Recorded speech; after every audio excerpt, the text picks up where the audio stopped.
గురుగారు ఇప్పుడు చాలా వరకు తల్లిదండ్రులు చేసిన పాపాలు పిల్లలకి శాపాలుగా మారుతూ ఉంటాయి, పాపాలు తగులుతాయి అని అంటూ ఉంటారు కదా. సో మరి నిజంగా తల్లిదండ్రులు చేసిన పాపాలు పిల్లలు తగులుతాయి అంటారా గురుగారు? ఓం నమ శివాయ. హరి ఓం నమ శివాయ. శంభో శంకరి. మా తల్లిదండ్రులు చేసిన ఒక పాప పుణ్యములు, వాళ్ళు చేయాల్సిన కొన్ని కర్మ ఫలాలు ఉంటాయి.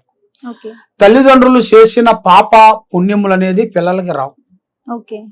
తల్లిదండ్రులు చేసిన ఒక పుణ్యం, ఒక మంచి పని ఒకటి, అది అనేది పిల్లలకి ఎదురవుతుంది, మంచిగా అవుతుంది.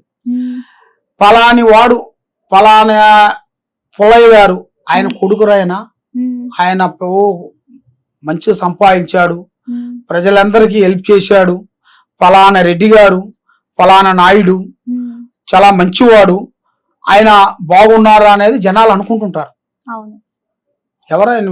ఎవరైనా కూడా వచ్చి మనం వెళ్ళామనుకోండి, మీ నాన్నగారు పేరేని అడుగుతారు.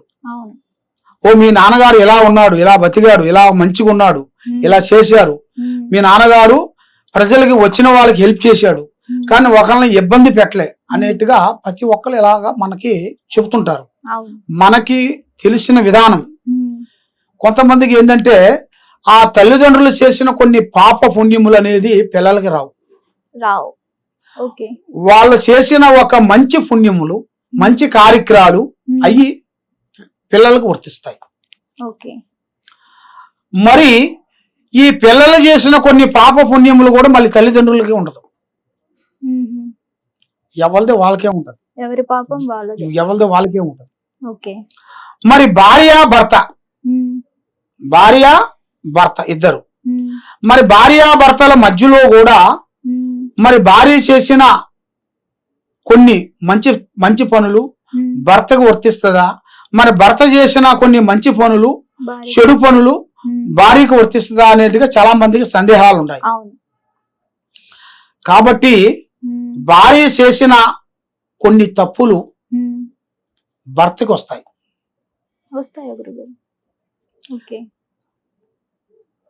భర్త చేసిన పాప పుణ్యములు భార్యకి వర్తించవు.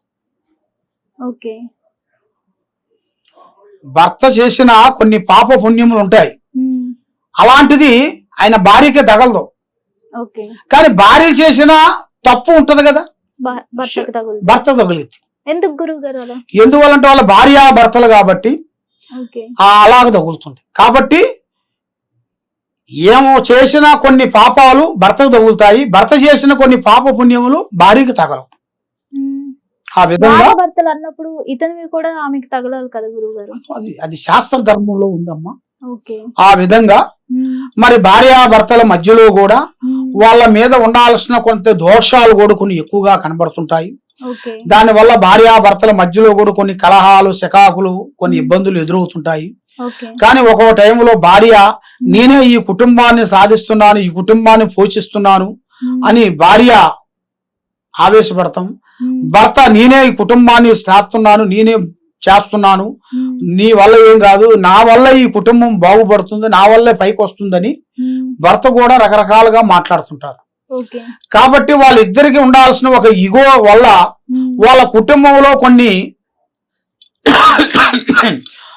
కుటుంబంలో ఉండాల్సిన సమస్యలు ఎదురవుతుంటాయి. సమస్యలు అంటే భార్యాభర్తల మధ్యలో ఉండాల్సిన చిన్న చిన్న సమస్య పోయి పెద్ద సమస్యగా కావటం, దాని వల్ల వాళ్ళు పట్టిందల్లా నేను ఎక్కిన గుర్రానికి 3 కాళ్ళని చెప్పటం, దాని వల్ల కొన్ని సమస్యలు కొన్ని రావటం, భార్యాభర్తలు గొడవలు రావటం, పోలీస్ స్టేషన్ దాకా పోవటం, కోర్టు దాకా పోవటం, ఆ కోర్టుల్లో కొన్ని తీర్పులు తీసుకోవటం, భార్యాభర్తలు ఇడిపోవటం, ఇలాంటి సమస్యలు చాలావరకు ఎన్నో ఉన్నాయి. కాబట్టి ఇలాంటి సమస్యలు ఉండవలసిన వాళ్ళందరికీ మరి వీళ్ళ మీద ఉండాల్సిన కొన్ని దోషాలు, మరి వాళ్ళ మీద ఉండాల్సిన కర్మ దోషాలు కొన్ని ఉంటాయి, మామూలు దోషాలు కొన్ని ఉంటాయి, తర్వాత వాళ్ళ జన్మ లగ్న దోషాలు కొన్ని ఉంటాయి. జన్మ లగ్న దోషం అంటే భార్యకి గాని భర్తకు గాని వాళ్ళ లగ్నంలో, కళ్యాణ లగ్నంలో కొన్ని దోషాలు ఉంటాయి. మళ్ళీ వాళ్ళు చేసుకున్న కళ్యాణ టైంలో కొన్ని దోషాలు వాళ్ళని ఎదుర్కొన్నాయనుకోండి, దానివల్ల వాళ్ళ సంసారం భంగం అయిపోతుంది. వాళ్ళ ఇంట్లో మనశ్శాంతిగా ఉండలేరు, ప్రశాంతంగా ఉండరు. దాని తర్వాత మరి వీళ్ళకి జన్మలగ్నం అంటే పుట్టినప్పుడు కొన్ని దోష ఫలాలు కొన్ని ఉంటాయి. ఆ దోషాల వల్ల కొన్ని ఒకరికి కరెక్ట్గా ఉండదు. వాళ్ళ జన్మంలో ఉండాల్సిన దోషాలను బట్టి వాళ్ళు తెలుసుకోవాలి. అవి ఎలా తెలుసుకోవాలి గురువుగారు? అవి తెలుసుకోవాలంటే జాతక చక్ర కుండలి వేయాలి. జాతక చక్కెర కుండలి వేస్తే మరి ఇలా జాతక కుండలీల ప్రకారంగా వీళ్ళు పుట్టిన సంవత్సరము, పుట్టిన సమయము, పుట్టిన టైము అవి తీసుకున్న తర్వాత మరి ఈ టైంలో ఎలాంటి దోషంలో పుట్టాడు, ఎలాంటి పుణ్య గడిలో పుట్టాడు, మరి ఏ దోషం అనేది వీళ్ళని ఘోషిస్తుంది, మరి ఈ 9 గ్రహాలలో ఏ గ్రహం వీళ్ళని ఎక్కువగా ఇబ్బంది పెడుతుంది, ఈ 12 రాశుల్లో ఉండవలసిన వాళ్ళకి ఏ దోషాలు ఎదురవుతున్నాయి, ఏ గ్రహాలు వీళ్ళని ఇబ్బంది పెడుతున్నాయి. మరి రావు, కేతువ, చంద్రుడు, శుక్రుడు, గురుడు ఇలాంటి గ్రహాలని కొన్ని వాళ్ళకి కొంత వర్తిస్తుంటది. అంటే కొన్ని గ్రహాల వల్ల కొంతమంది బాగుపడతారు, కొన్ని గ్రహాల వల్ల వాళ్ళు ఎంత టాలెంట్ ఉన్నా కూడా, ఎంత తెలివితేటలు ఉన్నా కూడా ముందుకు రాలేరు. దానివల్ల కొన్ని సమస్యలతో కొంచెం సతమతం అయిపోతుంటారు.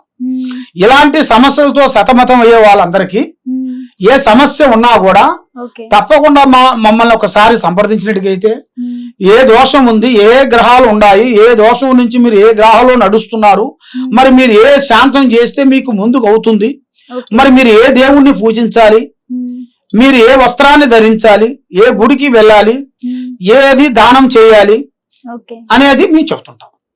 అది. ధన్యవాదాలు. ఓం నమః శివాయ. హిట్ టీవీ యాప్, ఇందులో short news, live news, entertainment shows, movies, digital magazines తో పాటు మీ జిల్లా వార్తలను కూడా ఫ్రీగా చూడొచ్చు.